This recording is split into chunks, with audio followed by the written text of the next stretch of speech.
Welcome and Happy New Year. We are thrilled to return to our Faith and Reason lecture series for the 2021 and 2022 academic year. And even more excited to share that our lecturer is not new to the Newman Center, but an active member of our community. Welcome, Dr. Michael Ryall, and all guest panelists who too make up the vibrant Newman Center mission community at the University of Toronto. And now, because of technology, we have a greater reach as our community is growing.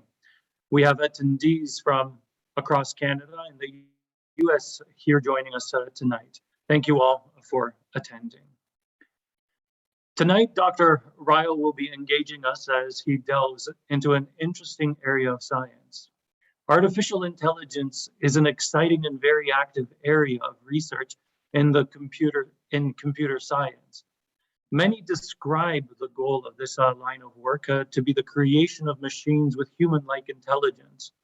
Popular culture leaves us with many images of what success might look like, from the killer soldier robots in the Terminator, to the oppressed robots of Blade Runner, to the special agents in the Matrix, to the idyllic companion in Her. Unfortunately, or not depending upon your perspective, none of these scenarios will materialize anytime soon, contrary to media hype. Machines exhibiting truly human-like intelligence are still way off in the distant future. Nevertheless, we have entered an age of AI. This technology may not be up to creating the kinds of beings imagined in science fiction movies, but it is powerful. It is omnipresent, and it is exerting a massive influence on the affairs of humans. Is this influence good or bad? In this talk, Dr. Ryall will explore the answer to that question from an Aristotelian Thomistic perspective of human flourishing. Do these technologies make us more or less human? But before we begin, join me in prayer. In the name of the Father, and of the Son, and of the Holy Spirit. Amen. Let us pray for the world of technology and scientific research. Lord, you have endowed human beings with the ability to search out your laws and have given them the freedom to apply their knowledge as they choose. We ask your blessing on all engaged in scientific research and technology, and on those who provide the resources for such work. That choice may be made of projects which both enhance human life and have regard to the safety and well-being of the natural order. May we thus be true stewards of your bounty to our own inner satisfaction and your greater glory. Amen. Our Father, who art in heaven, hallowed be thy name. Thy kingdom come, thy will be done on earth as it is in heaven. Give us this day our daily bread, and forgive us our trespasses, as we forgive those who trespass against us. And lead us not into temptation, but deliver us from evil. Amen. Amen. Now I will segue to Angela Yu, one of the Newman Center student staff and president of the Society of Catholic Scientists. Welcome, Angela. Thank you, Father Mark. I'm also thrilled to be here to help facilitate this meaningful dialogue. This is a collaborative event with the Toronto chapter of Society of Catholic Scientists, made possible with the support of the John Templeton Foundation. As Father Mark shared, my name is Angela Yu, and I'm currently serving as the president of the Society of Catholic Scientists. Here with us tonight, Father Adam Hinks, a board member of the Society. Father Adam Hinks specializes in physical cosmology, the empirical study of the universe as a whole, and is ordained Jesuit priest with training in philosophy and theology, who maintains an interest in interdisciplinary questions about how theological, philosophical, and scientific accounts of creation might be related. We are happy that he is here to moderate our Q&A period. You are welcome to enter your questions in the Q&A drop box below throughout the lecture.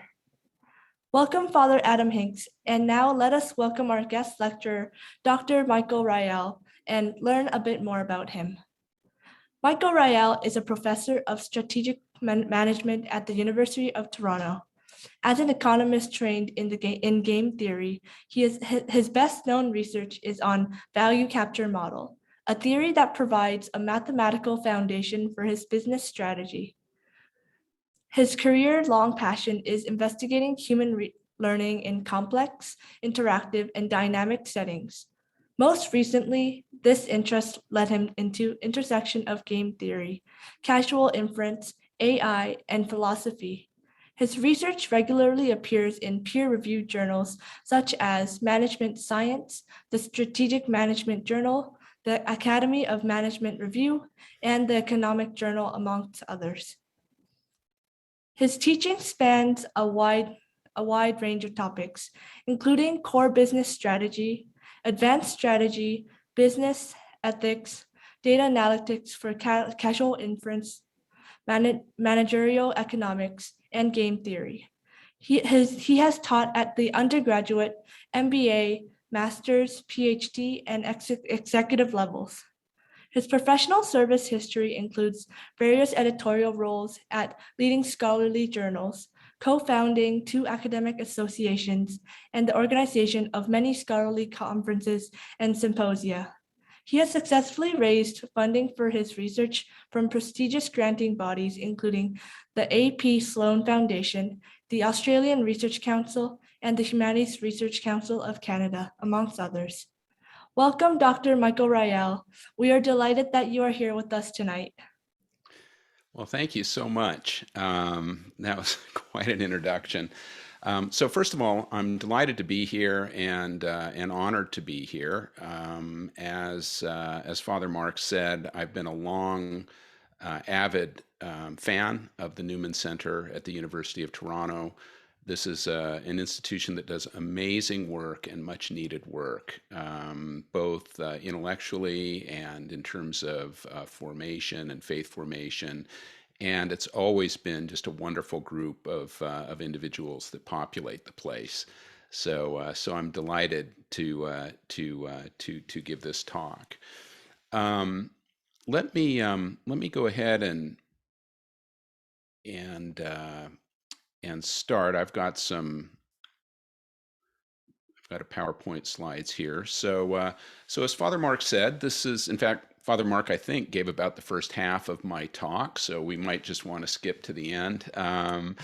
But this is a talk about AI and human flourishing. I've been interested for several years now in issues that involve artificial intelligence, economics, because I'm basically an economist at heart. I do mathematical economic theory, and so that's my real foundation. But I have always been interested in human learning and how we relate to the world outside, and that led me into philosophy and spending a lot of time over in the philosophy department at the University of Toronto, and thinking about at a very deep level how we perceive and understand and make sense of the world around us. That has since evolved into the area of artificial intelligence, where, as Father Mark said, one of the key ideas there is to try and get machines to behave somewhat like human beings in terms of how we, human cognition. So I've been working in this sort of strange intersection of these areas, and it's led me to think a lot recently about AI as it exists today, and where it's leading us as human beings. Right? Is it causing us to be more human, to be operate at peak human capacity? Or is it undermining our humanity and moving us in the other direction towards beasts, right? Animals that don't have the capabilities that humans have. So that's what I want to spend some time exploring with you tonight. I do hope to be a little bit controversial. I want to be provocative because I think that helps us, get out of our comfort zone. And as you'll see from my talk, I think that is incredibly important. So I'm going to try and live up to my billing here. Okay. So I'm going to do this in 3 parts. Part 1, I just want to talk a little bit about what AI is and where we are today with artificial intelligence. Part 2, I want to talk about human flourishing very briefly. How do we think of human flourishing from a Catholic perspective?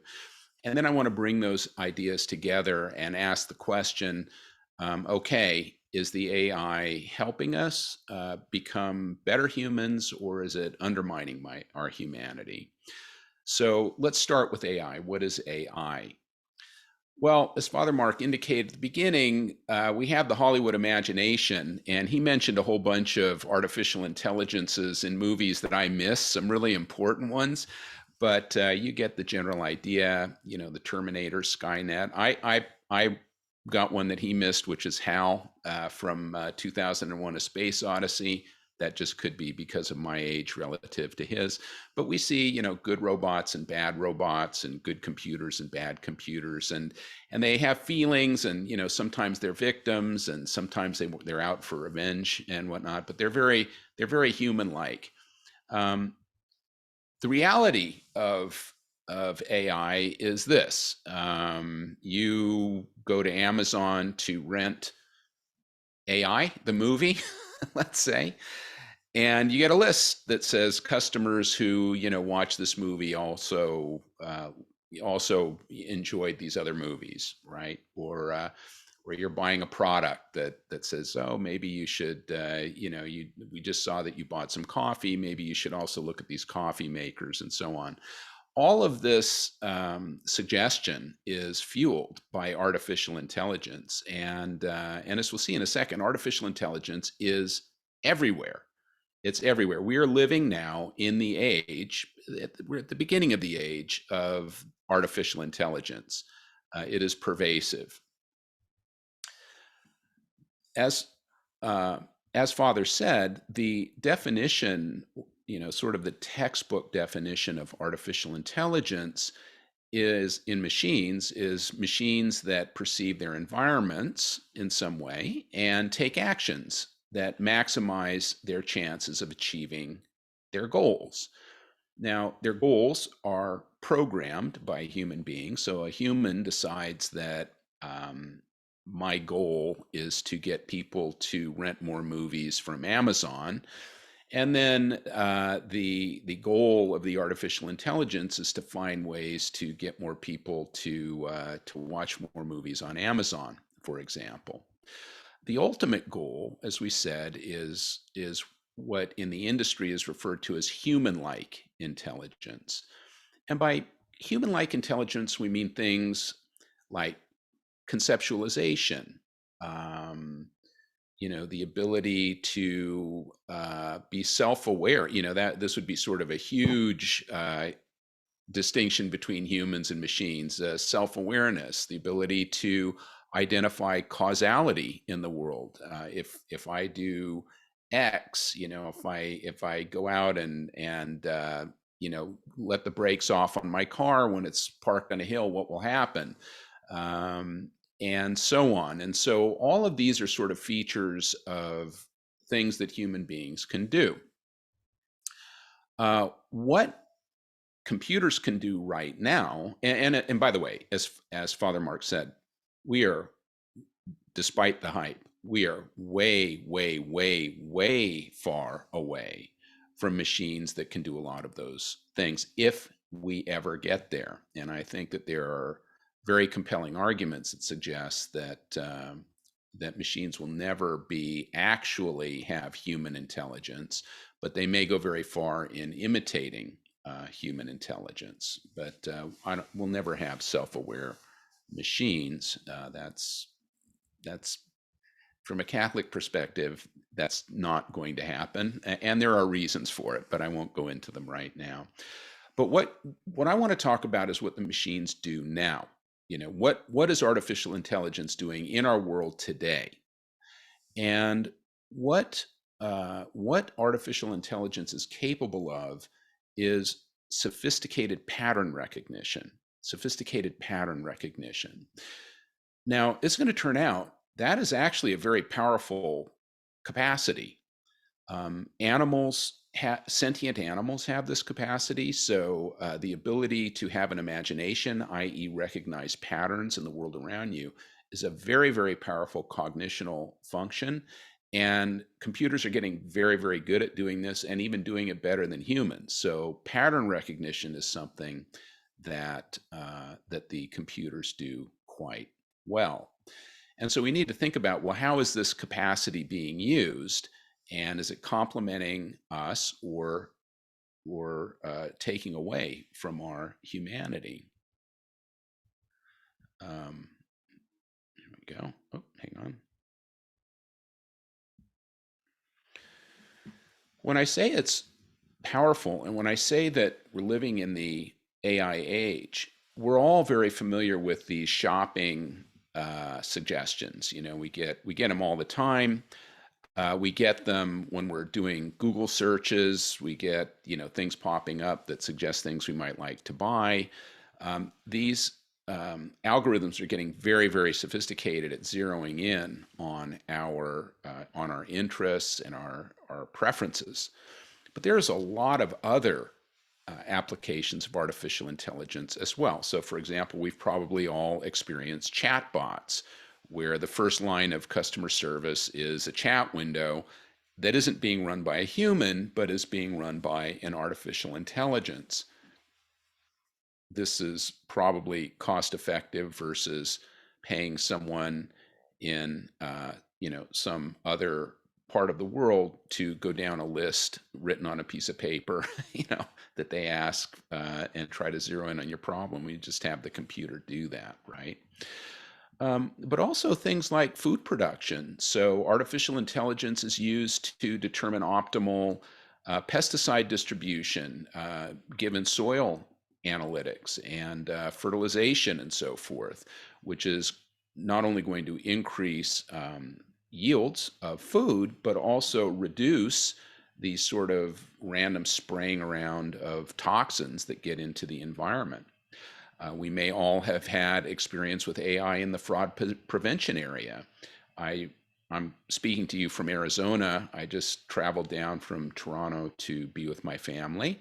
About a day into the trip, I started getting, phone calls of, "Hey, we've noticed this unusual activity. Is this really you filling up gasoline, sort of traveling down to Mexico, apparently?" And so all of these patterns are being recognized by artificial intelligence algorithms and then pushed up to the people that actually will then take some action. Your Google Maps determining how long, your estimated time of arrival, or I can put in, "Hey, I'd like to arrive 3 days from now at the Newman event," and it'll calculate when I should leave and so forth. This is all pattern recognition, data crunching, artificial analysis. A lot of companies now are using artificial intelligence to pre-screen resumes. So you send in your resume, and it's artificial intelligence. It's a machine that is going to take the first cut, oftentimes, to try to identify the pool of resumes that the human should start looking at. Also in the medical field, diagnosis, image recognition, huge strides. I mean, everywhere in the medical industry, artificial intelligence is making itself felt, including things like safety precautions to be sure that patients actually get the medicines that they are supposed to, so there aren't mistakes made in the hospital and giving someone the wrong thing. Facial recognition right now, as I speak to you, my camera, I'm looking at the camera, and it has this box, and as I kind of move my head, the camera is tracking my face to keep me in focus. All artificial intelligence. So this really is just everywhere. And again, to emphasize, what it's doing, what the artificial intelligence of 2022 is doing, is pattern recognition. Right? It's highly sophisticated pattern recognition. So any application that involves sophisticated pattern recognition is going to be an application that you're going to see AI involved with. Okay, so now it is very powerful, but it is also not infallible, right? So it turns out that when you work with computer scientists in artificial intelligence, you begin to see lots of examples of cases where the artificial intelligence is easily broken, that it's not very robust. So this, of course, is not real. This is a meme, but you get the idea. You know, we're shown pick the squares with the crosswalks, or pick the squares with the traffic lights in a picture. Well, what you have to think about is that if that was an easy problem for machines to solve, right, then that wouldn't be the fraud prevention device. And it's kind of surprising. So I've seen these, you know, there's sort of 6 cartoons, and one says, pick the spiral galaxy. That's one that Father Adam maybe was involved with, right? Pick the spiral. And it's a very simple cartoon. There may be some buildings and a spiral galaxy on front of them. And it has to be the case that this is difficult for an algorithm to figure out, that that's a pattern that's hard for the algorithm. Otherwise, it wouldn't be a fraud prevention device, because people would run algorithms to break them, right? So there are things that computers find very difficult. One of the things that you come across frequently in talking with computer scientists is the opening the door problem. So it turns out that opening doors is a hard thing for robots to do, and especially if you need to put a key in the lock, you know, and unlock the door with a key. And you can find these videos all over the internet. This is a couple of shots from one where the robot, you know, goes up to the door and starts turning it, and then as it turns it, the robot just falls over and kind of flops around on the pavement. So you know, so if Skynet ever does take over and send the killer robots, all you need to do is go inside and lock your door. You'll be fine. Robots can't get in. So this is not, you know, we haven't gotten to the point where these things are infallible. They can be, the patterns can be broken. How does this work? How do these machines learn how to do this? How do we get a machine that can tell that when someone that's normally in Canada is suddenly filling up their gas tank in Kansas, that maybe that's something that we should worry about, credit card fraud, for example? Well, this is super simplified version, but basically this is the way it works. Let's suppose that I want a computer that's going to recognize bananas in a picture. You know, if show me, you know, highlight, you know, flag the photograph that has a banana in it. Well, what we're typically going to do is collect lots of pictures, some with bananas, some that don't have bananas in different settings, on tables, out in a garden, you know, on a roof, laying on the floor, banana in a banana tree. You know, we'll just get literally millions of pictures, not unusual. And you input one picture, and the algorithm looks at it and decides whether it thinks there's a banana in there or not. So there's going to be some process that's been programmed into the machine that allows it to sort of look at the pixels and find patterns, and it'll say, I think there's a banana here. If it gets it right, it gets a digital reward, and if it doesn't get it right, it doesn't get a digital reward. And as it gets rewarded, it starts refining what it's doing. So whatever it is that's doing that is helping it identify bananas in various settings gets strengthened. And so you just keep feeding it the data. You've got this goal that you are rewarding it for, and eventually the algorithms, which again, they're very sophisticated, will eventually discover all the patterns that sort of allow it to identify a banana in a picture, right? And that's it. That's basically how it works. Now, this is very data intensive.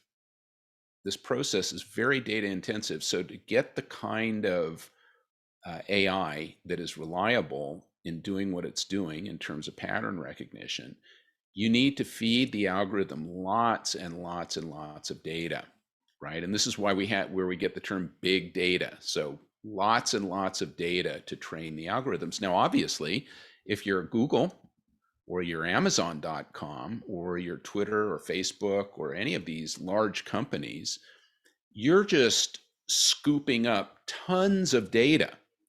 Apple, these days you're getting conversations. If we're doing a Zoom call, this is all getting routed through someone's server somewhere. You collect this data. You're collecting health data now. Everyone who's wearing an Apple Watch or a Fitbit or whatever, all of this data is getting scooped up, getting tons of data. People's conversations, people's texting, people's purchase behavior, people's health data from their digital devices and so forth. So lots and lots of data. Now, this is what machines can do. What machines can't do, for example, is one-shot learning. Right? This is an area of very active research in computer science, because it's something that humans seem to be able to do easily. Right. So if I'm walking with my young adolescent niece who's learning language, and she says, "Oh, what's that over there?" And I say, "Well, that's a gas station." Then she's pointing out gas stations all around. Oh, there's a gas station. There's a gas station. They may be different brands. They may be different configurations. They may be in different settings. But it was just that one instance, and bang, she's on it. Right? This is something that computers can't do right now. So this is an aspect of human intelligence that appears to be unique to humans. So the AI that we're seeing right now is heavily dependent on data. All right, important point. Okay, so this is the state of the art. This is what's happening in AI. Incredibly powerful, lots of good things happening there. Now let's think about what it means to be human. So now I'm going to go wax philosophic for a few minutes. When are we really flourishing as human beings? What does it mean to flourish as a human being? The answer is certainly to be healthy, right, as an animal. So we inherit the features of animals. We're sentient animals. We move around, we get hungry, we feed ourselves, we grow, we reproduce. So there's a lot of things that we do that are the same thing as what all animals, sentient animals, do, right? And so we flourish when that part of our being is healthy and well taken care of. But if you say, well, but what is it about human beings that is unique? What is really the thing that separates us from other things? And it seems to be that we have this power of conceptualization, of thinking abstractly. And this is really a human superpower. I call it the human superpower because it allows it allows us to do things that are really remarkable. So, for example, conceptualization means having concepts like the good and the beautiful and the true, knowing whether something is true. These are concepts, right? And if we didn't have the power of conceptualization, we wouldn't be able to think about those things. Now, that may not sound like much, but it's huge, because as an economist, I spend a lot of time thinking about how people make decisions. The way that human beings make decisions is you say, well, here are my options, okay? And I need to rank order them in terms of what I think will achieve some end, will achieve some good for me. So I can't even do that if I don't have a concept of good in mind. I have to have a concept of good to choose. On top of that, I have to have an ability of free choice to freely choose, right? So So this capacity is absolutely huge. And as far as we know, it's unique to humans. I've spent a lot of time looking at animal research. There's been a lot of animal research into animal intelligence, and there are some very, very clever animals, and they do some very amazing things. But at the end of the day, there isn't a compelling case that animals are conceptualizing beings. They certainly have imaginations. They certainly have the capacity to recognize patterns. And as we just saw, that is a very powerful capacity. So if you have it cognitionally, pattern recognition is huge. But as far as we know, we really haven't, in sort of a compelling way, identified animals that have this. This seems to sort of be a unique human capacity. What that means is that if we are flourishing as humans, in addition to all the animal health that we want, there's this higher aim, which is to utilize our human faculties to their maximum potential. And that's going to involve wisdom, knowing the truly good. So what is true and what is truly good for me and for others? Prudence, knowing how to implement the good. So once I've figured out what is good, I need to be able to enact it. And then having a desire that's aligned with that, my free will, that allows me to want to do the good. And so these are all features that do appear to be uniquely human, at least as far as we know at the moment. And therefore, the things that we should really be aiming to maximize, that we're really at peak human potential when these things are in play. Now, humans are also social animals. That's a huge aspect of being human. Those of us that have been locked down for a long time, we realize how detrimental it is to our human, health to be isolated from people. And so combining these things, we would imagine or can reason that willing the good of the other for the sake of the other, this intentional love meaning that I am going to objectively think about you and try to act in your best interest to help you flourish. And when I'm doing that, I am flourishing at maximum peak capacity. Why? Because in order for me to be able to do that for you, I already have to do this for myself. I actually have to love myself in the sense of, bringing everything together, all of this wisdom, prudence, and right desire to flourish myself and to have the skill to do that in whatever settings I find myself in, and then to transcend myself to you, to think outside my own mind and to think about you and put myself in your shoes and help you flourish. Wow. That again, human superpower, right? That's an astounding ability. And therefore, when we're doing that and when we're good at it and we're in the groove of doing that, we're really flourishing as human beings. Okay, that's the idea. Now that's as far as philosophy is going to take you. So philosophy, we're thinking about, well, what does what are our human minds capable of thinking? How far can we analyze this with our human capacities? And we can analyze it this far.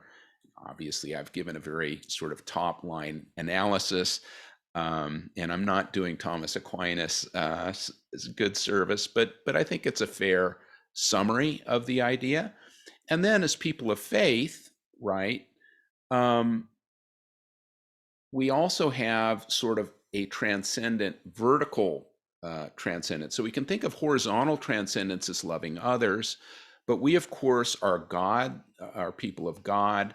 And so there's this vertical aspect of our transcendence as well. And I think that I think it was N.T. Wright who used this metaphor of being mirrors. That our vocation is really to be a mirror where we reflect God's love into the world, and that's through our intentional love, and reflect the beauty of God's creation back to God through our worship.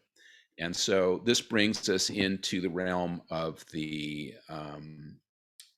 theological, which then requires going beyond human analysis. We go as far as we can as humans, and then we begin to have to lean on the revealed truths, and of course for us those the Gospels and the Bible and so forth. So this is the added dimension for people of the Catholic faith. And I think this is a very beautiful metaphor. I love thinking of us as mirrors reflecting God's love into the world and reflecting the beauty of God's creation back to God. Okay, so that's the top line. That's how we're flourishing. That's how we're flourishing. We're using our God-given minds to develop skill, to overcome our animal passions. So one of the things that we inherit from the animals are emotions, and we inherit anger, and we get jealous. We have temptations that we want to overindulge in sensitive goods like food or sex or whatever it may be, right? And so it is our intellect, our God-given intellect, our ability to reason, to have wisdom that we put to practice that allows us to keep healthy and in balance and hopefully do God's work. All right, so now let's bring these things together. All right, so now the question is, we have this AI, it's out there doing stuff, and we have this desire to flourish as human beings. The question is artificial intelligence increasing our flourishing? And I'm going to take the spoiler alert, going to take a negative view on this, and I will explain why. Now, I need to be a little bit careful because AI is doing a lot of good. And as I said, preventing patients in the hospital from getting the wrong meds is great, and getting people to work on time in traffic is very helpful, and not putting too much pesticide in the environment is really good. So there's a lot of good. But I really want to think about human flourishing, and we're in the sense that we just described, and think about the role of AI in that process. And what I'm going to argue now is that there are three levels of damage that artificial intelligence is causing to humans. The first is what I'll call a vicious cycle. As an economist, the idea is referred to as a self-confirming equilibrium. This is an area of my own research, and I'll explain what that means. But this is where we begin to derail ourselves, right? Where we just derail ourselves from flourishing in the way that I've just described. The other is subconscious manipulation, or what is referred to in behavioral economics as nudging. And this is another area of my research. I want to explain to you what that is. But this is where someone else now, it isn't just you through your choices getting yourself stuck in a cycle, but it's someone putting you into a cycle that you're going to find it difficult to get out of. And then the last level is coercion. And what is happening, now in various places in the world, and I think could be argued here, starting to happen, is something called social credit scoring. And these are systems that are designed to just coerce you into certain behaviors, whether you want, whether you like it or not. So the first one is you get stuck in a cycle and you are not making wise decisions. The other is someone puts you in a cycle where you are not making wise decisions. And the third is, even though you're not aware of it, so again, subconscious. The other is that you're being actively oppressed. This is the Skynet version of things. So and this is happening now. So let's dig into each of these three things individually. What is a self-confirming equilibrium? Well, a self-confirming equilibrium is the following situation. A person has certain beliefs. So let's suppose that we're pre-Columbian, we're in pre-Columbian Spain.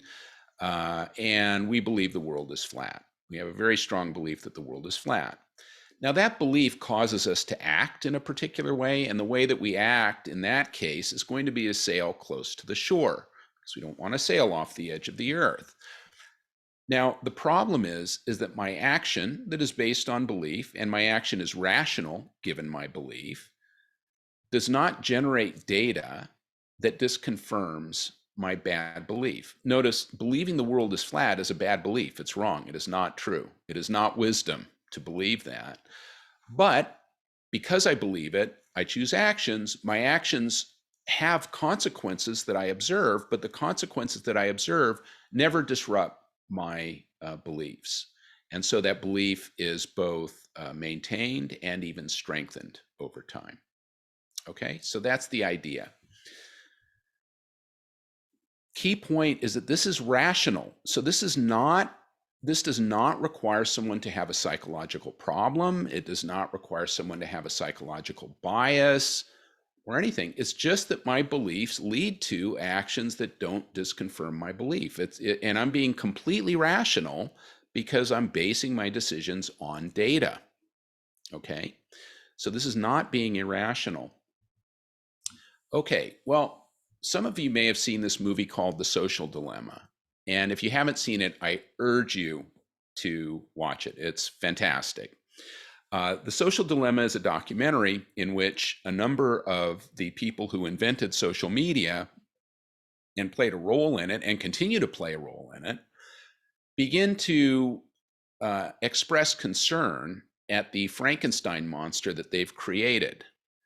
That they see that there's a real problem that has developed with, from their point of view, with social media. Here I'm talking about Facebook, Twitter, even Google, giving searches to you. And what exactly is the problem? What are they worried about? Because it's quite a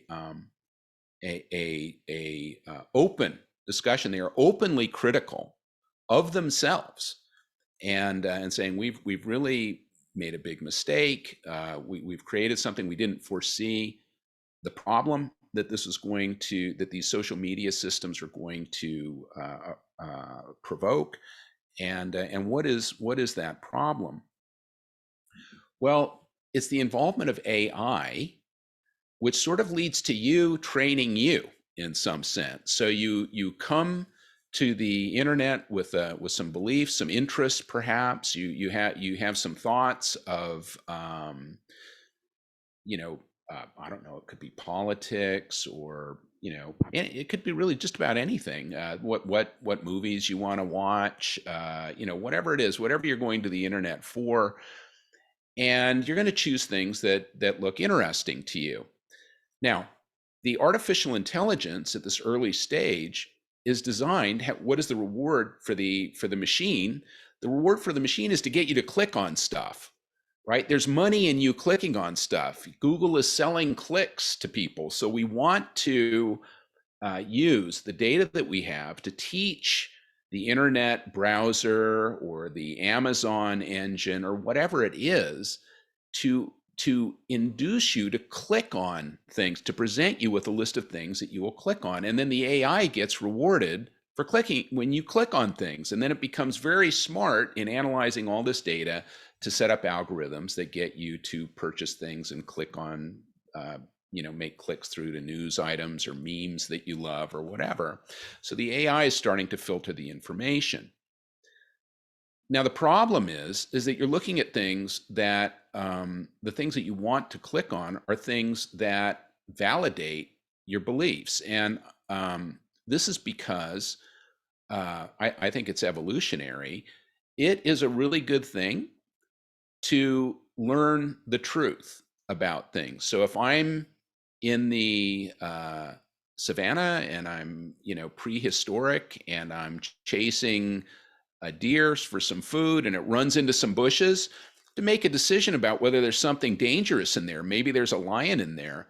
If I make the right decision, I get rewarded, right? There's actually a physiological dopamine hit that I get it right. And that's a really cool evolutionary thing that I get rewarded physiologically when I find out true things, and vice, counter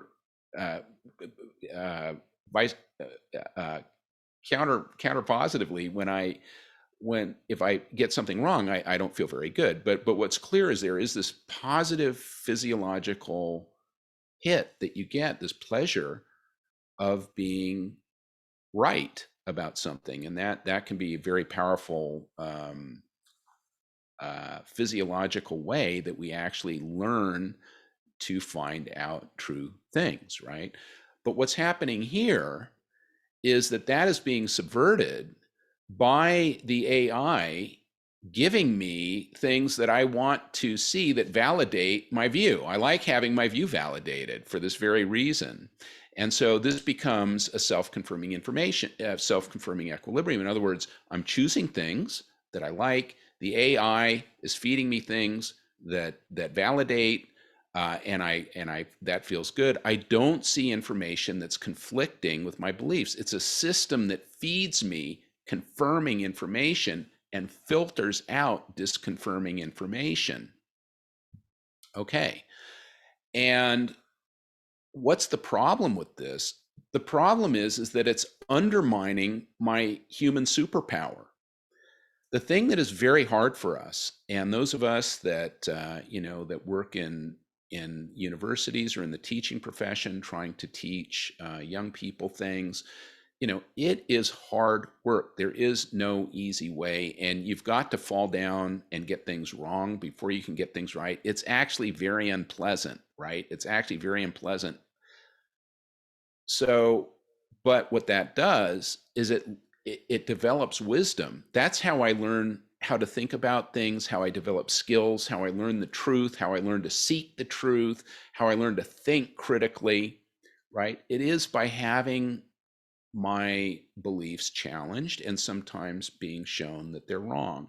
So if I'm in a world where I'm just constantly being fed good news, validated because the news items or the whatever it is all seem to validate my point of view, this is not enabling me as a human. It's beasting us. It's turning us into cattle. We're not using our minds. We're not using our human faculties. The machine is undermining it. And it's something that we're doing to ourselves, right? In this scenario, it's something that we're doing to ourselves. So we begin to harden our views. We begin to think that we're infallible. We really lock on, and it's very, very difficult to get you out of this. But at the level that it's happening, it isn't irrational, right? I'm pursuing things that seem like they make sense, and the machine keeps feeding me what I want to see, right? I never see that the world is round. Okay, so this brings us to stage 2, which is active manipulation. Now, if you watch The Social Dilemma, what you see and what is hinted at, but not quite, it's very subtle. You have to pay very careful attention to it. The people in Silicon Valley, by and large, all subscribe to a common set of secular values, largely. And, I think we know what they are. I'm not going to go into a lot of detail on that. But what they realize is that, well, we've really gotten good at getting people doing clicks and making a lot of money by clicking on things. We've gotten that part down. But there are people with the wrong views. And, for example, there are people who don't accept climate alarmism. This is one of the examples that's given in the person doesn't refer to it as climate alarmism, but it's sort of like, there's no controversy around climate change, and these people are hardening their views. They're actually, rejecting climate science and becoming, climate deniers. And so they're very upset about this. And this is where the notion of nudging comes in. Thaler and Sunstein are a couple of scholars. In 2008, they wrote about this idea of libertarian paternalism. So this is a already a little bit of an Orwellian, kind of an Orwellian phrase, but I guess it's clever. But the idea is to, I'll quote them here and read this, a nudge. So it's nudging. A nudge is any aspect of the choice architecture that alters people's behavior in a predictable way without coercion. So without coercion. So the idea is we could pass a law and force you to, not to do some undesirable, spit on the sidewalk, or I don't know, some undesirable behavior, or we could pass a law that says, given your height, you need to be a certain weight, and if you're overweight, we're going to cut off your health care, or we're going to throw you in jail or something. You pass a law and coerce people into the behavior. Or you can set up restaurants that have, the salad buffet, has the buffet with the salads at eye level and sort of the dessert fatty things at a lower level. That's a nudge. That's trying to get people to do a behavior that you want in a predictable way without them really realizing it. Okay. So this is the canonical harmless example. Turns out that apparently men's restrooms are traditionally very messy places. And someone had the idea of putting the picture of a housefly in the urinal. And it's amazing. All of a sudden, everyone's, aiming straight into the urinal, without really someone saying, hey, if we catch you urinating on the floor, we'll throw you in jail or kick you out of the place. You just do this clever trick, and all of a sudden, everybody, without even really thinking about it, apparently is aiming for the fly. Now that's sort of the harmless canonical example of a nudge. But what's happening now, and we need to understand, is something very different, that the AI engines are having their aims change. So now it's not just get the person to click, right? Now it's make sure the person clicks on the right things and is fed the right information so that we nudge them away from their bad beliefs. And so the use of AI has evolved, and it's evolved significantly and very quickly over the past few years. So now we're not just strengthening someone's beliefs because they're in a loop. Now we're trying to shift their beliefs. We're trying to change what they believe in a very conscious way. And you see how that's done. You give the machine a different goal and then let the machine run those algorithms. Now, how is this being done? Well, it's being done on social media by shadow banning, by manipulating the feeds, the information feeds that people see, by outright deplatforming of voices that are not consistent with whatever the good beliefs are. Your Google's, Google especially, is giving biased internet searches, so they are now not simply presenting, information that comes at the top because a lot of people clicked on that before. Now they are curating the information that is being presented to people. And in addition to this, there's this whole fact-checking industry that's arrived. And I have to say, the fact-checking industry is, is just one of the biggest disasters ever, because it isn't fact-checking anymore. So the fact-checkers are really there to undermine people's arguments, to smear them, and so forth. And so what's happening is that if you read an article that that Google has presented, and then you want to fact check it, well, it sends you to one of the fact checkers that are friendly to the perspective of the people running the algorithms. So now you're in a really big problem, because as a human being, you're just not being given the raw material that you need to develop wisdom. That's what that's how we flourish. We need to think.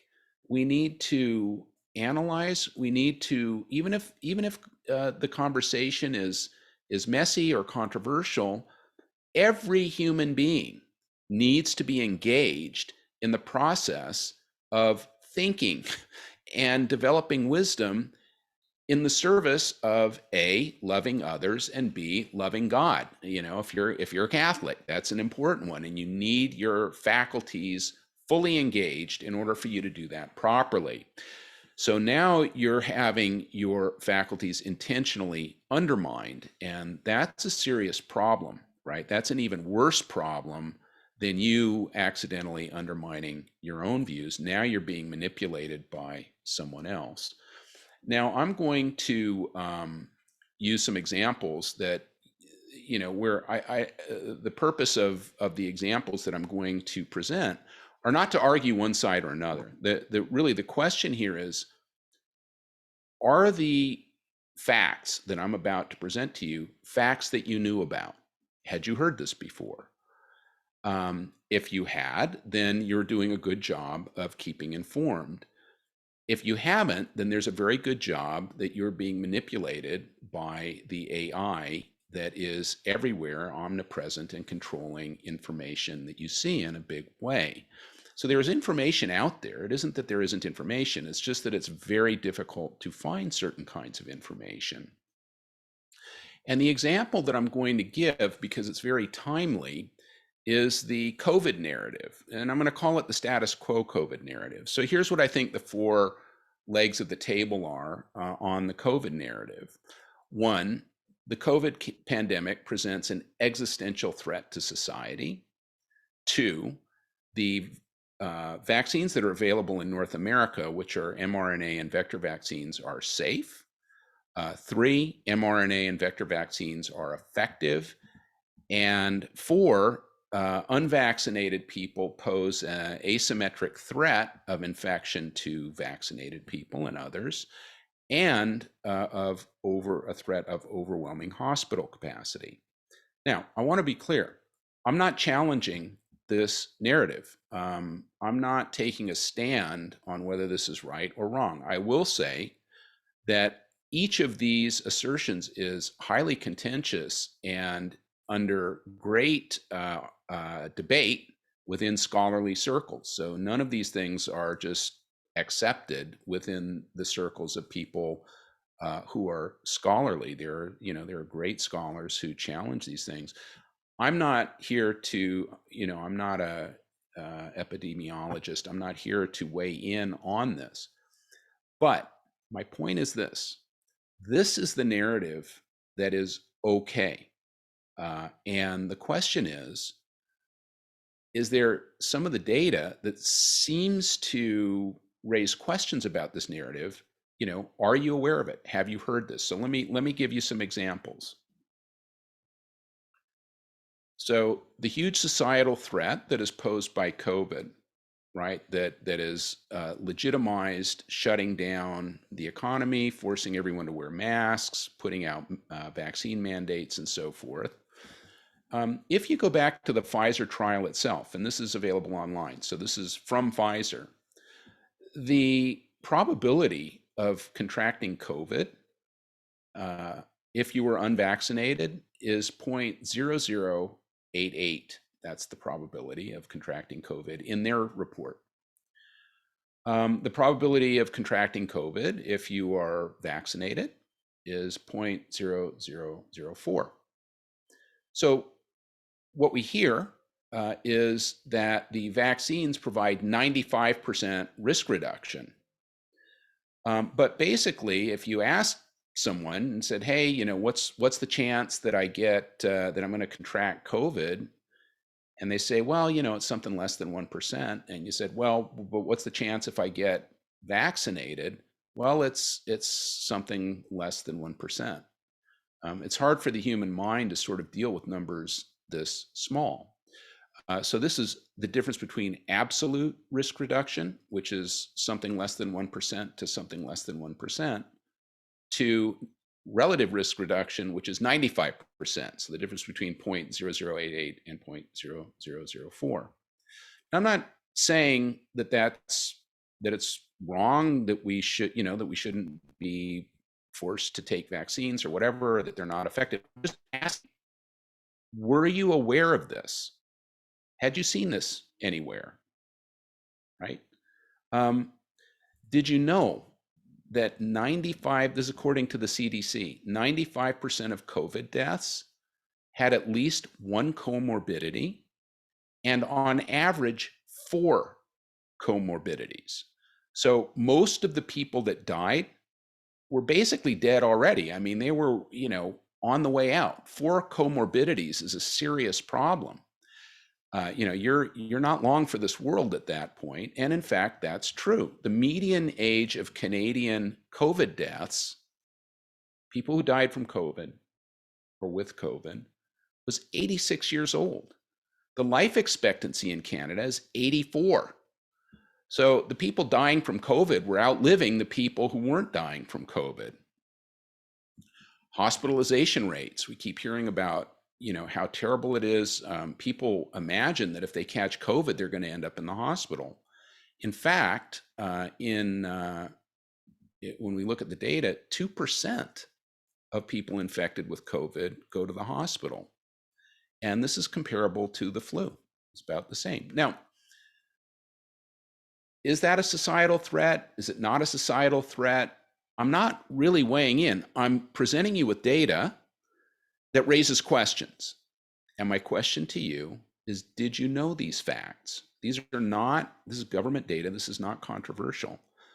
But if you're in the realm of being manipulated by artificial intelligence, these facts tend to be hidden. They don't come up, right? You're directed away from them, all right? What about the assertion that the vaccines are safe? Well, maybe the vaccines are safe, but did you know that according to the US government's vaccine adverse events reporting system, which is the only reporting system we have regarding vaccines, there's been over 20,000 deaths due to the vaccines. Now, this chart helpfully looks at deaths from all vaccines over the 30 years that this database has been in place. The number of deaths from these mRNA vaccines is an order of magnitude greater than the sum total of all deaths from all vaccines over 30 years.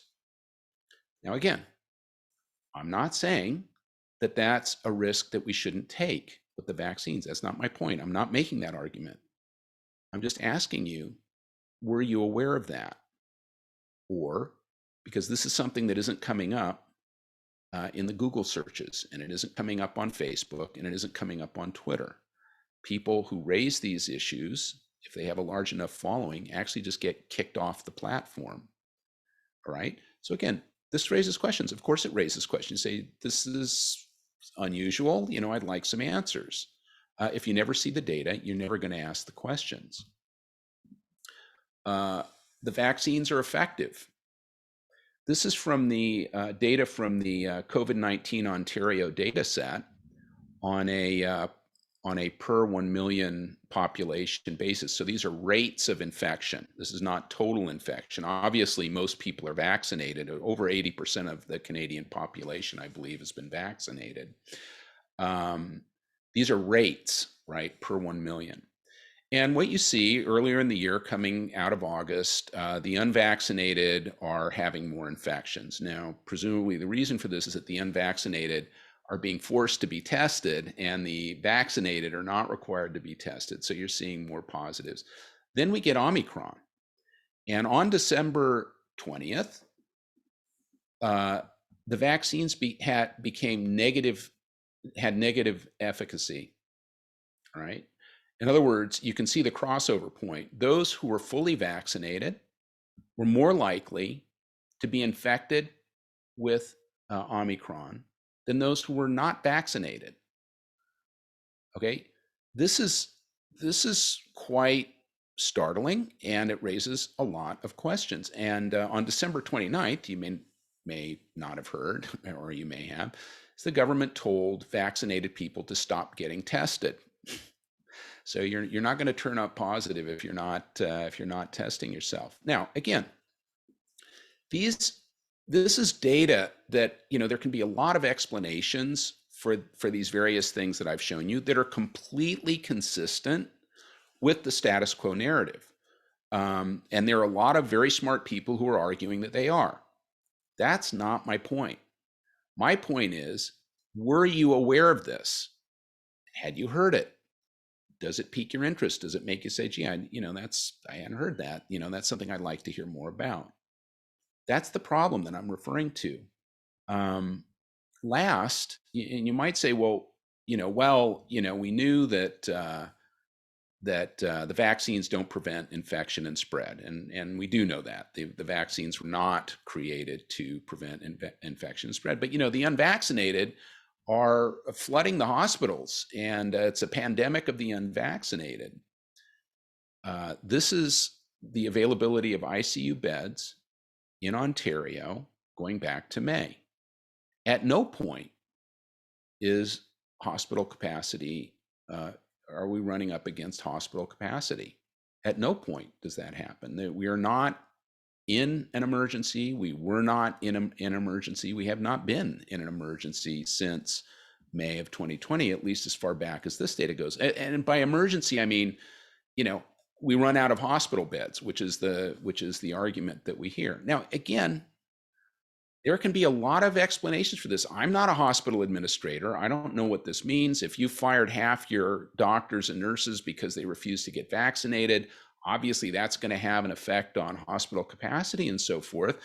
And there may be very good reasons that we still nevertheless have to be proactive, whatever. I'm not arguing for a particular conclusion. I'm asking you, were you aware of this fact? These are government data. These are easily available if you look for them. You have to look for them specifically. If you're not aware of these things, and admittedly, they raise questions about the status quo narrative. Of course, that's my point. They raise questions. I'm not saying they resolve the questions, just saying they raise questions that thinking human beings would like answered and demand to be answered. And so if you're not hearing this, if you're not paying attention to this, then you could be in this self-confirming, and in this case, it's not self-confirming, it's AI-induced, an AI-induced trap, right? Where your faculties you're being prevented from using your human faculties. Then we come to outright coercion, all right? So there's nudging, which is AI and the people that run it trying to manipulate how you think about things. Then there's just being blatant about it. And the Communist Party of China has a program called social credit scoring. They've written about it. This is no big secret. It's something that they've been implementing over time, in which they scoop up, in very much the way that we've been talking, kind of scoop up all the information about an individual and use that information to give them a score.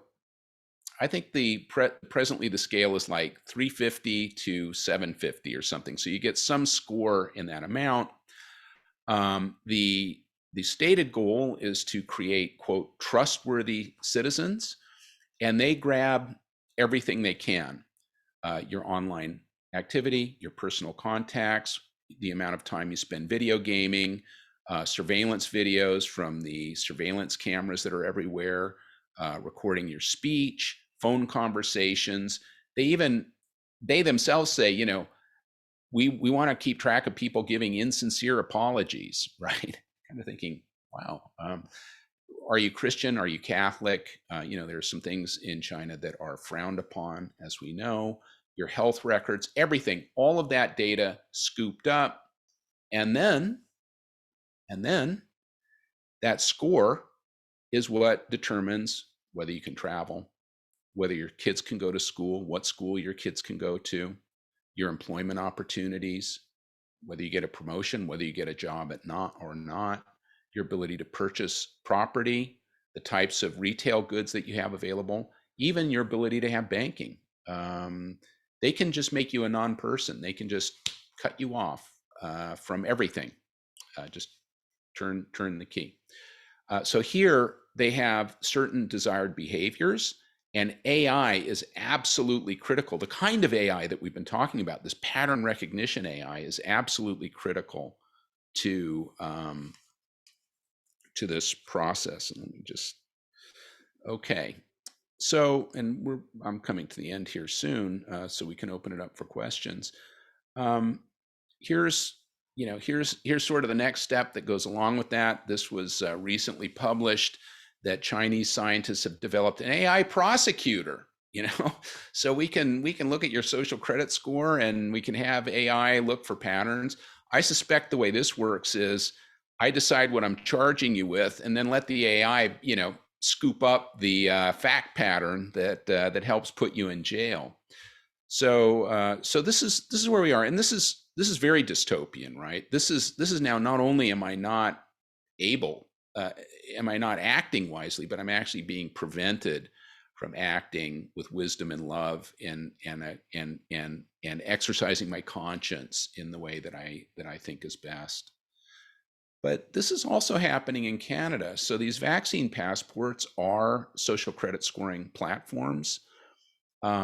Here we want obedient citizens that follow the health requirements of the government.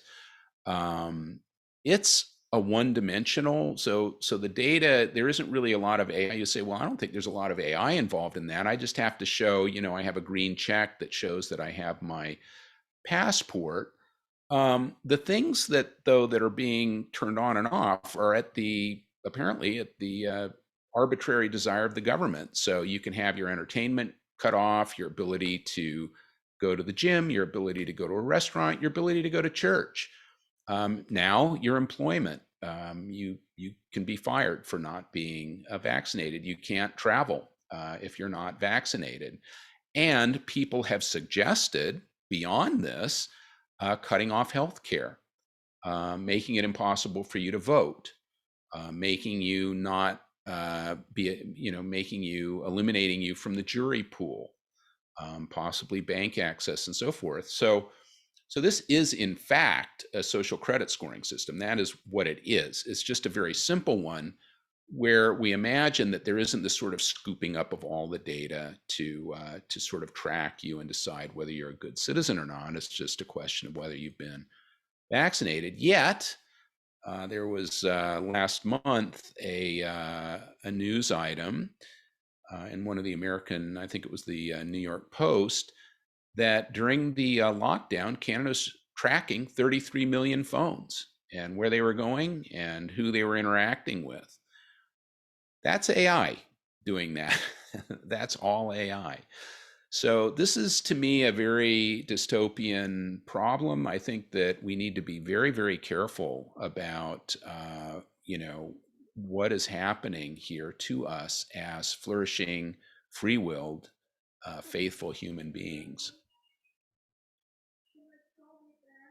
So I've used COVID policy. I know that's a very controversial area. I picked it for that reason. Again, I'm not challenging the status quo arguments. I'm just asking you, are these things that you're aware of? And if you're not aware of them, then it suggests that maybe you're being manipulated. But we can go through a whole host of things that people in Silicon Valley care about and are teaching their artificial intelligence machines to learn, like gender ideology, critical race theory, whether or not we should have free speech, issues around immigration, and so on and so on and so on. There's really no end to this capacity. I mean, it's just computers running algorithms after all, to really begin to take control of the information that's available to people. You cannot flourish without information. You really can't. And so you need to exercise your faculties. AI is just a tool. It's like a shovel. You can dig a hole with it or hit someone over the head with it. But we need to try to use AI to complement our human superpower. I have a paper with my colleague Ralph Hertwig, which compares boost dynamics against nudge dynamics. And we make the argument that there are procedures that we can use and have actually demonstrated that cause people to do a better job of thinking things through for themselves. And the thing is, there's this sort of teach a man to fish analogy, where once you've taught someone how to think about something carefully, they can do it over and over and over again in many different situations. You don't have to keep nudging them, right? The problem with the nudging, aside from the fact that it's undermining your human faculties, is that it has to be done all the time. Whereas if you teach someone to think and to think critically, that's a skill that they keep for a long time. We need to, finally, in closing, we really need to guard our God-given rights to flourish as human beings. So you need to get outside of the bubble. You need to seek out information that challenges your beliefs. These days, because everything is so manipulated, you can't rely on other people telling you what someone else said. You need to go to the source material and decide for yourself whether what the views are, what was said, or what happened. It's time consuming, but it's something that you need to do. I would say get off social media. I dumped Facebook and Twitter a long time ago. It's been years. I didn't even notice it. And you don't need that stuff really. And now it's become your enemy. Maintain a good circle of friends. So this is so important, with a diversity of perspectives. This is so important. I have a colleague who is pretty much diametrically opposed to me in many of our values and beliefs. Not all of our values, but we've been friends for a long time. The other day, I thought that he was angry with me because I had said something and I hadn't heard from him. So I said, hey, are you shunning me? Or like, did I say, when I said X, did that upset you? Are you mad at me about that? And he said, oh no, we're distracted. The family's distracted with something else. Believe me, X, what you said, X, is not, there's a whole list of things that are much worse than X that you believe, that I would shun you long before X. You have all of these objectionable views. But the point is, I value that person, and I get the sense that he values me. We push and pull. It's always in a friendly way, but we learn things from each other. And so have a diverse set of friends. And then, of course, all of us that are Catholic, there is abandonment. We have to pray to the Holy Spirit to give us the strength to get out of our ditch, to develop these difficult virtues of wisdom and intentional love. Okay, I am done. Thank you very much. Thank you, Dr. Michael. Thank you, Dr. Michael. We are very welcome. so very grateful for that lecture. Now I invite Father Adam Hinks to animate our Q&A question period. Please write your questions in the Q&A box at the bottom of your screen. Thank you very much. Thank you, Father. And let me add my my words of thanks to Professor Ryall, who's given us a talk, as you said, controversial with provocative points, but the point was to make us think. And as you're encouraging us to think for ourselves and not to be manipulated, so to speak.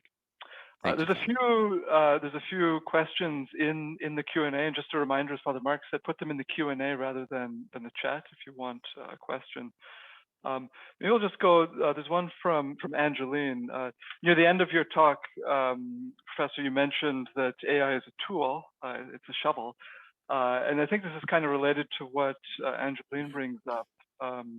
Isn't the problem? This is the question. Isn't the problem with the self-confirming cycle not necessarily because of AI, but because of the companies misusing the AI, optimizing it for their own profits? For example, for higher engagement.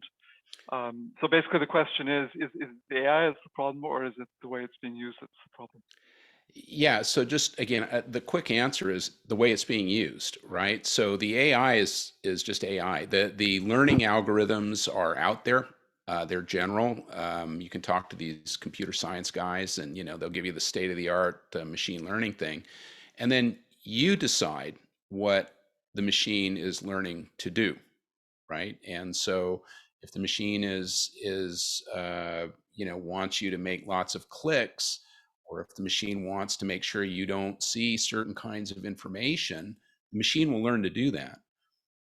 But it is possible to, to have the machine complement our human faculties to help us do better. There's a lot of research in this area of how to help humans better use their human faculties and not substitute computers for them, but actually to do better in discovering the truth, critical thinking, and so forth. So yes, it's, what are you using the shovel for? To dig a hole and plant some corn, or hit someone on the head? That's the question. Great, thank you. I might have a follow-up on that myself, but I'll keep going with the questions that that our guests are asking. Maybe related to that, interesting question. I'm not going to try and pronounce this username, but there's no doubt that AI influences our daily life. But what do you think about AI as our faith influencer? So I'm not sure exactly what that question might mean, but it's our what influencer? No doubt that AI influences our daily life. But what do you think about AI, our faith influencer? Yeah. So I think maybe the question is, can it help our faith? Yeah, for sure. So that's a great question, and I'm surprised I didn't think of it, because it's really good. I should have ended with it. So I have always found, so I'm a convert to Catholicism, and I think maybe I'm about 8 years into it, right? I find praying hard. I don't ever feel like I'm quite doing it right. And I've got this app called Hallow, which is a prayer app, right? And I can see now that they're starting to use some AI in the Hallow app, right? And it's an app to help me pray. And so, look, that's fantastic, right? It reminds me that I need to pray. It sort of knows what types of prayers I like, and it encourages me to do those prayers, and it gets me into a prayer life. It's fantastic. And you can imagine lots of applications like that, right? And applications that help us keep track of things, that we are expected to do as Catholics in terms of, our acts of mercy and so forth. I mean, really, it's unlimited. So there you go. And, those kinds of things would just be, if when I put in a Google search, instead of, coming back at me with the latest, outrageous thing that's happening, I don't know, in the Ukraine or something, but, I had something that was encouraging me spiritually, that would be amazing. So there's no reason that can't be done. I think that's just a great point. Yeah, maybe that relates to another question from Alexander, who mentions that he has friends who've worked on AI at companies like Facebook, and have felt dissatisfied and unfulfilled with the work they're doing. And so he's asking, do you have any advice for computer scientists and engineers on how to use their skills to promote the common good? Well, we just described some of that. Now, this is, I have to be, I'm feverishly thinking, how do I make this not a half-hour answer, right? Because this is such a big question. But one of the things so I teach business ethics, and one of the things that we think about is not only how do you live an ethical, virtuous life and become a virtuous business leader, but how do you create virtuous organizations? And it's a very interesting question. And so clearly, an organization needs to be healthy. And in order to be healthy, it needs to be profitable in a free market situation. So whatever it is you're doing needs to monetize. An organization needs to be healthy. It needs the resources to do the good, right? But beyond that, the organization can be whatever you want. And if you're willing to be entrepreneurial, I think the sky's the limit. Again, I'll use Hallow, the Hallow app, as my example. Some people that decided, well, we need to help people pray, and we're going to get into the tech to do that. Look at all the tech that's being used by Robert Barron and the Word on Fire people, right? Now that's faith-based, right? You may have other ideas. You may decide that, well, there are other ways. Maybe you want to get into the field of boosting, right? Boosting instead of nudging, helping people do better, helping kids do better, to think for themselves and so forth. I mean, again, it's just there's so much good that can be done. I think basically you throw a rock in any direction and you're going to hit something that is both sustainable from a revenue point of view, but also is actually helping people. And I would definitely encourage you to do that. I would really encourage you to do that. Absolutely. That's how you flourish, right? By doing that, you're flourishing. Maybe if I could just ask a follow-up to that, kind of the nudging versus the boosting. You're a university professor, you're a teacher, and from the talk I can tell that you're probably a very engaging teacher in the classroom. Do you kind of think about these things as a teacher, like how do I teach in a way that's say boosting rather than nudging? Is there something that we can learn about how we interact with other people? We're not algorithms, but Right. Is there an analogy that could be fruitful there? Well, absolutely. I mean, look, I would say the first thing is that you have to want to do that. I mean, it's sort of a sad, it's a little bit of a sad state of affairs that we as university professors have these very nice jobs. We get paid a lot, relatively speaking, for doing interesting stuff. And we have these administrators who have sort of taken over the game, right? So it used to be that a university was run by the faculty, like a partnership, and all the faculty were very engaged. Now we're living in a world where we've sort of offloaded our administrative responsibility onto professional administrators, which has its pluses, but they have different goals, right? They want to grow the students, make money, grow the administration, and so forth. And unfortunately, I have a lot of colleagues who are just okay with that. And I've literally had colleagues say, look, my job is just to make sure that whoever the admissions people let in, I graduate through the class. They've decided who they are. I put them through, I teach them what I can. So I think that it's very possible to teach these skills, and I really try to do it in my classes, but you have to start with the desire to do that, right? You have to start with the desire to do that. I take it from a faith perspective and from a flourishing perspective. I flourish when I'm helping other people flourish. I really take that seriously. But if you feel like, well, I'm getting my paycheck and I'll put them through the class and whatever. And unfortunately, there are a lot of people that have that. So and there are great, by the way, and there are great resources online as well. And so it'd be interesting to see if there are AI applications to help us become better professors.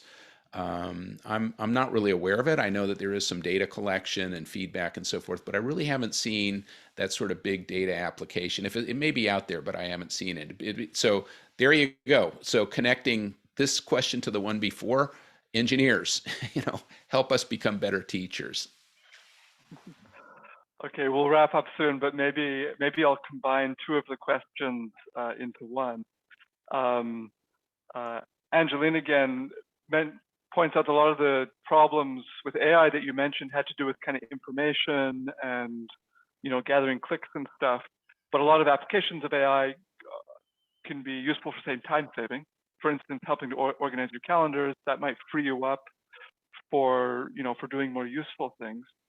So she makes that point, and then someone else kind of asks, well, what about automating simple decisions? Does that take away your agency? Will that start making you into an automaton? So kind of perhaps two different ways of looking at the kind of time-saving applications of AI. I don't know if you have any.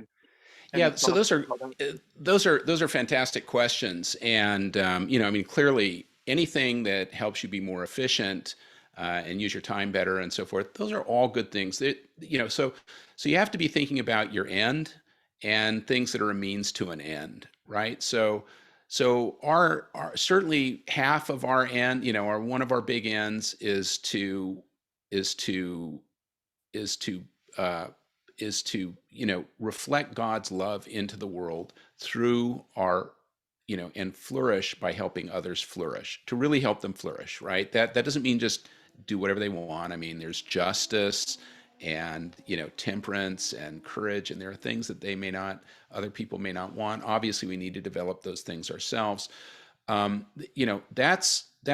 That's your end, right? That's an end that is an end. That is what is going to make you flourish. Then there are means to an end. So as long as you've got the end firmly in mind, of what, I'm here to do that, and then also to reflect the beauty of creation back to God. That's what I'm about.